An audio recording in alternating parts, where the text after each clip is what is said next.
It's easy to sit here and where I'm sitting at this chair and hunting the properties that we do to look at certain deer and say, you know what, we're going to pass that deer.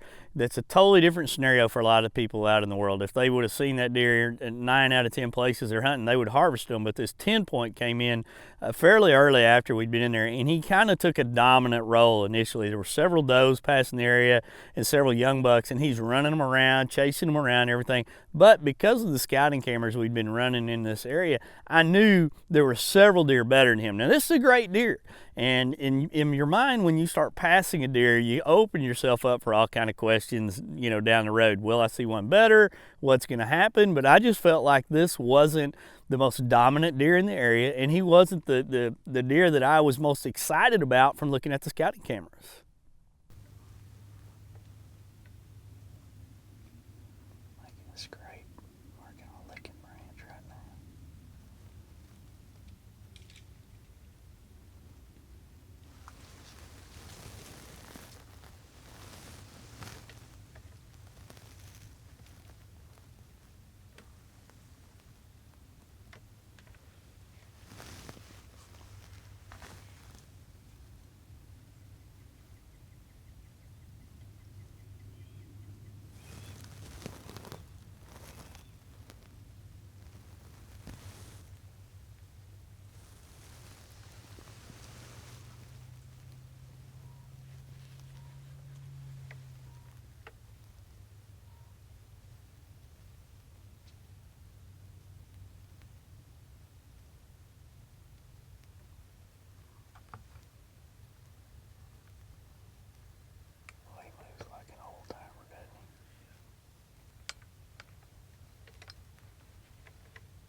You know, when you're watching a lot of deer in the rut, there's so many things going on. I mean, you're watching little bucks put their nose to the ground and chase does around. Then you're watching them, everybody throw their head up in the air and their lip curl, and you're watching deer make scrapes. You're making rough, rubs. You see them puffed up, ready to fight. You see fights actually breaking out between everything from little nubbin bucks and spikes to fully mature deer, and there's just always quite a show. But at that time when you're hunting there, you're in your mind, at least in my mind, I'm always just scanning. My head's just constantly moving, thinking there's gonna be something come through that brush that's just gonna get me so excited. The heart rate's gonna go up.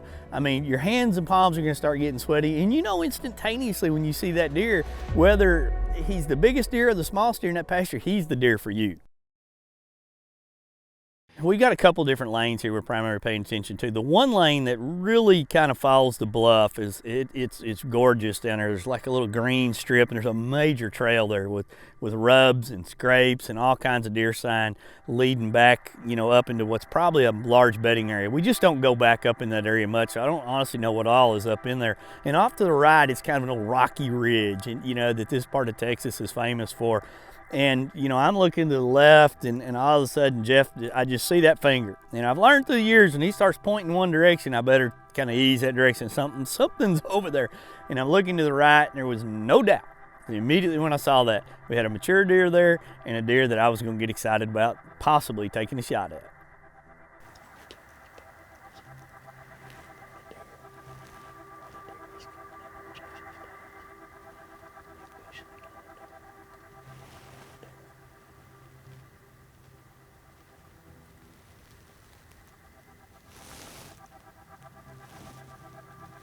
I don't like to rush a shot unless I'm perfectly confident what's going on. And this was a buck the entire time that he was out there that was not giving me what I needed. He's running to the left. He's running to the right. At one time, he's attacking a group of spikes out there fighting and throwing one of them up in the air. Anytime a doe got within 10 or 20 yards of this area, he was taking her off in the brush. So, and this went on for a good 30 minutes to where there was no doubt he was not only the most dominant deer out there, but he was going to be the hardest one to get a shot at. I mean, I had my crossbow up several times out one window, but it was just brush and twigs and trees, or he was just moving.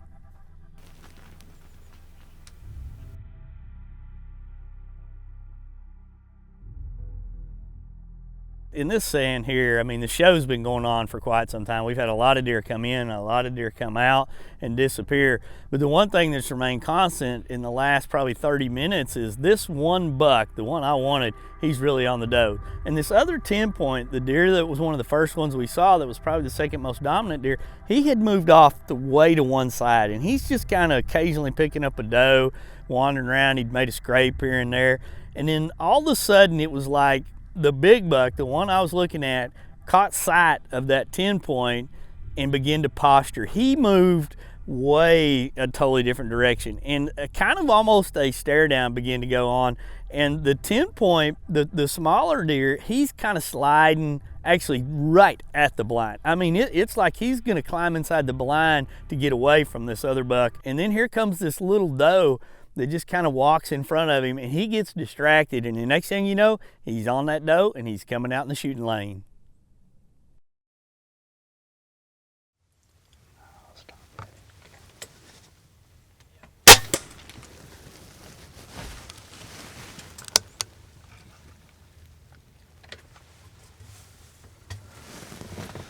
You talk about intense. You're sitting there. When they start chasing those does like that, it goes crazy in there. That deer, he came in earlier and he ran does around, and he was bullying everything around. And I just kept waiting and waiting, and I had 2 or 3 opportunities right here that were marginal at best, and I kept thinking, man, sooner or later he's gonna get in one of these open windows.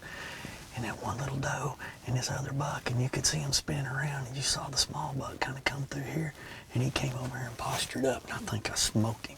He's got big old long G2s, real wide, kind of a wraparound, definitely a good looking mature buck. That's what I'm talking about right there. That's a great afternoon set, watching them rut. Holy cow. That gets intense. You can hear them rutting, you can hear them grunting, you can hear them fighting out there. I mean, there was 2 little spikes out there that tangled up. He went over and attacked them, threw them off. Just, yeah, I love a December afternoon when the rut's going on in Texas. That's why I call it home. Whew. I think I smoked him. You know, one of the things we really like to do is to try to get multiple angles, to try to be able to show what really is happening out in the field, you know, because when you're in a blind with just a camera, you're limited to what you can and can't see. You're limited in your movements a lot of times. And, you know, point of view cameras that have come out in recent years really allow you to be able to do this. And we use the Garmin Verb because it's got an incredible picture. It's the easiest one out there on the market, in my opinion, to use. And it's got so many unique features, that all this data that you can pull off there. And so I always go out when I first get in the stand, and I'm guessing. But on this one here, there were scrapes and rubs and trails that I had a pretty good idea. So I had clamped one of the Verbs to a spot, and literally this deer is posing in front of that. And you can hear the audio of this bolt striking this deer, I mean, at the moment of truth. And I mean, and it is just, I mean, it's an incredible addition to the hunt, not only from our TV standpoint, but for anybody at home. It's an awesome way to capture some of the action that you're seeing.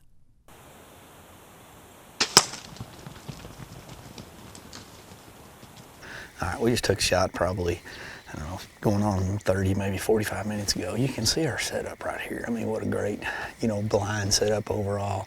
Brushed it in a little bit. That's one of the Cabela's pop-ups that we use. And, you know, there's a lot of different models out there. That was perfect for me and Jeff tonight to be able to set in. You can see the lighted knock right there that we shot out of the 10 point. So we're gonna ease up here, take a look at the blood. The shot felt good, looked good. I was rock steady. I mean, I think I went just, you know, crushed it right through the heart. But you never know till you get up, look, and see what you got. You know, when you play it back in your scenario, you know, when we were sitting here, the buck was kind of standing right here posturing. There's a doe here, another buck, and then they came across, and, you know, I mean, that bolt blew perfectly through him like that, but you can see the lighted knock right here, and if you're in an area where you can use lighted knocks, I love to use them. I mean, as you would expect. I mean, it's just sticky and covered with blood. Red knock covered with red blood.